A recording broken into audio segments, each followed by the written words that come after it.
Gişsən, giş dallaqsa nəsən, hə? Bu nədə paylaşmışsan, hə? Gör nə yazır, hə? Osturağın biraz doğulasını az eləyin ki, biz iyisi özünüzə təsir eləməsin də, yəni. Osturdunuz, biraz külək tərəfdə osturun. Heç olmazsa, iyisi özünüzə gəlməsə, külək yaparsın o tərəfə 1-2 metrə də belə gəlir. Neçənci sinifdə oxuyursan? 11. Newtonun birinci qanunu danış görüm. Newton'un birinci kanunu bir dakika. Fiskan biraz şeydi. Yaxşı. Zayıfçılıktı. Yaxşı, başqa bir sual verim də. Fizkan yoxdur. Neçə materik var, neçə qitə var?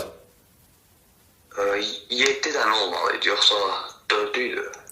Sənin müəlliminin əlinə verim mən.